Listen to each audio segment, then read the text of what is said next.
former Kaizer Chiefs player has actually congratulated Kaizer Chiefs for doing away with old players and players that it was not worth keeping them, and he congratulates the whole process and he supports it, and he says that was actually a great decision from the club and also the new coach. I was like, wow, okay, was that a great idea? And it was like, yeah, that was a great idea. So I will tell you more about what he says. If you are interested, please stick around. To those that will stick around, guys, if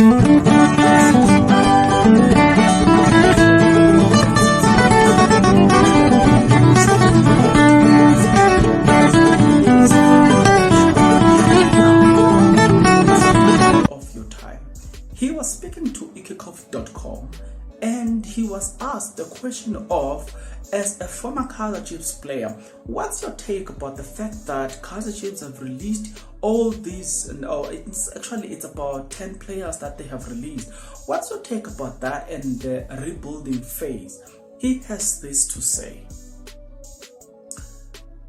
They have a new coach who likes youngsters very, very much, Santos tells kickoff.com. He knows the culture of the club. So let's wait and see what transpires, as I believe it can only get better, that's for sure. I think they did what they have to do. They can't keep players who are not doing their job. I once asked how can the oldest player in the Chiefs team, Bernard Parker, perform better than the rest of the squad. It's because he's a real Chiefs player. But I must be honest, the most important thing right now is the acquisition of new players. The most important thing now is to put the team together. Don't worry about the trophies or the league.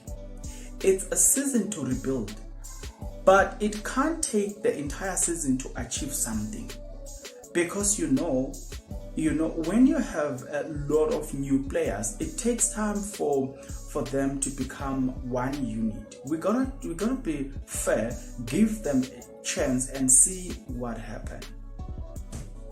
Okay, right there, it is something that I've been saying to people. It is something that I've been saying to people, arguing with a lot of people, but I don't think a lot of people are aware of the fact that it takes a lot to build a team.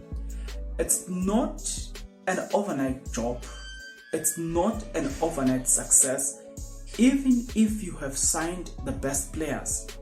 But the problem now is that they themselves, in order for them to gel, you need to build that type of unity among them.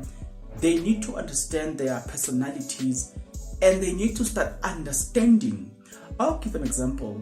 In the days of Skarangobese and David Hadebe, Skarangobese was the best combination, or was the best man to pick Hadebe, and Hadebe knew to say, okay, if Skarangobese is doing this is what I'm supposed to be doing.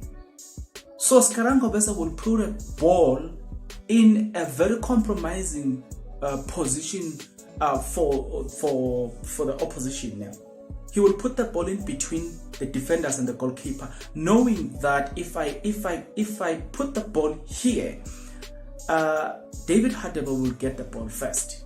So you see that to build that type of a relationship with players, it takes a lot. Take for instance, Kama Billiard and Kama Billiard and Kick and Dolly. They understand each other, but that didn't just happen overnight. It took time for them to build that type of relationship and understanding, to say, if Kama Billiard is here and I'm here, Kama Billiard, this is what it's going to do, so this is what I must be doing, to get the point. With that being said, I hope all Kaizer Chiefs fans will be patient going forward. They will understand that this season is a rebuilding season. Probably expect something next season going forward. I don't know what you take about it. In order for me to know what you take about it, get into the comment section below. So let that conversation begin right now, right here.